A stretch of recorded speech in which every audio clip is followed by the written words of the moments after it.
जी sir, आज की press conference को बताएं। नमस्कार साथियों, आप सब मीडिया बंधुओं का आम आदमी पार्टी के ऑफिस में स्वागत है। जैसा कि आप सब जानते हैं कि शिक्षा का स्तर जो जम्मू कश्मीर में नीचे गिरता जा रहा है, वहीं पे मैं बात करूं दिल्ली की, तो अरविंद केजरीवाल साहब ने पूरी देश की राजनीति पार्टियों को यह बता दिया कि शिक्षा का स्तर किस तरह उठाया जाता है। अगर दिल्ली की बात करूं तो दिल्ली में अरविंद केजरीवाल साहब के सरकारी स्कूल देखे हम तो वहां पे स्विमिंग पूल तक है, स्मार्ट क्लासेस तक है, अच्छा इंफ्रास्ट्रक्चर है। अगर मैं बात करूं जम्मू कश्मीर के सरकारी स्कूलों की, तो यहां पे रूरल एरियाज में कई स्कूलों में बाथरूम नहीं है, कई स्कूलों में टीचर्स नहीं है। अगर मैं जम्मू कश्मीर के सारे ही सरकारी स्कूलों की बात करूं तो एक भी स्कूल ऐसा नहीं जिसका इंफ्रास्ट्रक्चर अच्छा हो, जहां पे हम अपने बच्चे भेजने में शर्म ना करें। तो एक भी 75 सालों से जितनी भी सरकारें रही, चाहे वो अप्रत्यक्ष रूप से भाजपा की सरकार 8 सालों से रही, किसी ने भी शिक्षा का स्तर ऊंचा करने की कोशिश नहीं की। वहीं पे हमारे बाबू लोग, हमारे एलजी साहब, जो भाजपा के एलजी साहब हैं, ये पूंजीपतियों के स्कूलों में रिबन काटने पहुंच जाते हैं। लेकिन इनको ये सोचना चाहिए कि जिन स्कूलों में आप रिबन काटते पहुंचते हैं, क्या वहां पे अगर 370 टूटने के बाद इन्होंने राइट टू एजुकेशन इंप्लीमेंट किया होता, जिस तरह पूरे देश में इंप्लीमेंट है, जिस तरह पूरे देश के पूंजीपतियों के स्कूलों में 25% फ्री ऑफ कॉस्ट बच्चे पढ़ते हैं, तो क्या जम्मू कश्मीर में ऐसा नहीं हो सकता था? तो जम्मू कश्मीर में आज तक 370 टूटने के बाद भी इन्होंने राइट टू एजुकेशन इंप्लीमेंट क्यों नहीं किया?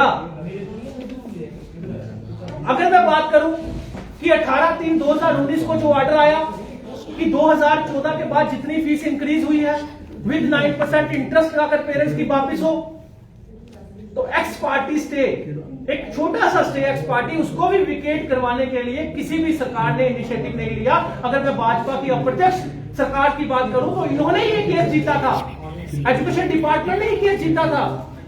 करोड़ों रुपए पेरेंट्स को वापस हो सकता था, लेकिन उनको भी स्टे विकेट करवाने का इनिशिएटिव किसी ने, बाबू लोगों ने नहीं लिया। अगर मैं बात करूं विंटर वेकेशन की, आज इस टाइम 1 बज चुका है, आज भी बाहर देखिए कितनी धुंध है। तो छोटे छोटे बच्चों को विंटर वेकेशन के बाद भी जबरन स्कूलों में, कई स्कूलों में बुलाया जा रहा है, जाने कि ये विंटर वेकेशन का ऑर्डर भी नहीं मानते पूंजीपतियों के स्कूल। वहीं पे बात करूं यूनिफॉर्म का टैक्सेस, तो यूनिफॉर्म भी इनकी पर्टिकुलर शॉप्स पे, यूनिफॉर्म की मनमाने दामों पे, और कई स्कूल तो अपने ही स्कूलों में यूनिफॉर्म सेल कर रहे हैं। तो लीगल मेट्रोलॉजी डिपार्टमेंट को भी नींद से जगाने की जरूरत है एलजी साहब को। अगर मैं बात करूं जेकेएफएफसी की, जो हमारी सेंट्रल गवर्नमेंट ने कानून बनाया है, उनकी भी फीस फिक्स की हुई को नहीं मानते ये पूंजीपतियों के स्कूल, तो क्या फायदा हमारे एजुकेशन डिपार्टमेंट का? तो मैं आज यहां से डिमांड करना चाहता हूं, जहां तो एजुकेशन डिपार्टमेंट को लॉक लगा दीजिए, अगर आप लॉक नहीं लगा सकते तो उनके ऑर्डर इंप्लीमेंट करवाइए और राइट टू एजुकेशन इंप्लीमेंट कीजिए। अभी आपने बात की अमित जी, स्कूलों में बच्चों को बुलाया जा रहा है और कई ऐसे स्कूल है जो छतों पे बच्चों को पढ़ा रहे हैं, और इतनी कड़कती ठंड में क्या उनके खिलाफ कार्रवाई होना जरूरी नहीं है? बिल्कुल। सबसे पहले माँ बाप को यह सोचना पड़ेगा कि अगर आपके बच्चों को इतनी ठंड में छत पे या स्कूलों में बुलाया जा रहा है विंटर वेकेशन के ऑर्डर आने के बाद भी, तो आगे आकर आवाज उठाइए, हम आपके साथ हैं।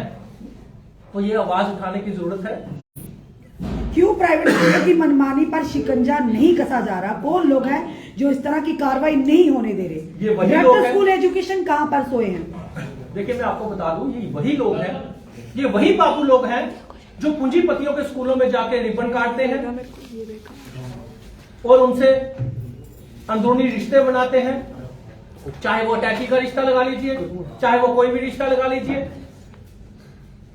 इसी वजह से एक भी ऑर्डर जम्मू कश्मीर के डिपार्टमेंट, एजुकेशन डिपार्टमेंट का नहीं मानते। अमित जी, एलजी एडमिनिस्ट्रेशन को इसी के रिगार्डिंग कोई आपने मेमोरेंडम सौंपा है? आज तक हमने, मैं आपको बता दूं कि सिर्फ मैंने ही नहीं, पेरेंट्स ने कितनी कंप्लेनें एलजी गवर्नमेंट को दे दी, एलजी साहब को दे दी, लेकिन एक भी आपकी तरफ से कोई कंप्लेन मेरी तरफ से, पेरेंट एसोसिएशन की तरफ से कितनी कंप्लेनें जा चुकी हैं, लेकिन एक भी आज तक कंप्लेन के ऊपर इनिशिएटिव नहीं लिया गया।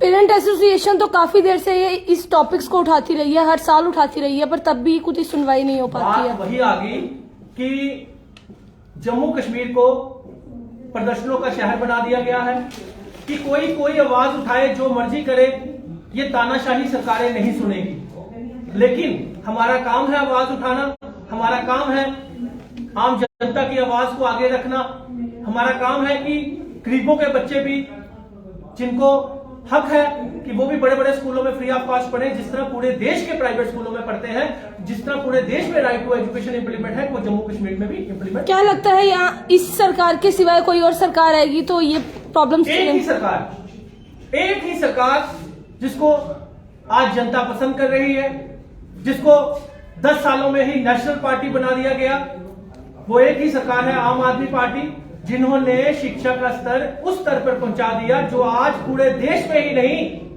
पूरे वर्ल्ड में ये बात कही जाती है कि अगर सरकारी स्कूल देखने हो तो दिल्ली के अरविंद केजरीवाल साहब के सरकारी स्कूल देखे जाएं, जिन्होंने सरकारी स्कूलों में भी स्विमिंग पूल बनाया, स्मार्ट क्लासेस बनाई, अच्छा इंफ्रास्ट्रक्चर बनाया। मतलब आप भी यही कहते हैं कि अगर आपकी सरकार जम्मू में आएगी तो जम्मू में भी इसी तरह का माहौल देखने को मिलेगा? जम्मू में सरकारी स्कूल जो है वो दिल्ली मॉडल जैसे बनाए जाएंगे, प्राइवेट स्कूलों पर नकेल कसी जाएगी।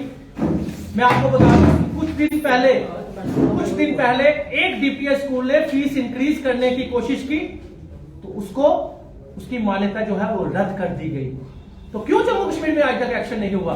जम्मू कश्मीर में जबकि जेकेएफएफसी एक कानून बनाकर बैठी हुई है, तो क्यों उस पर एक्शन नहीं लेते? यहां से प्रश्न चिन्ह जो है वो जेकेएफएफसी में उठता है। बहुत बहुत शुक्रिया।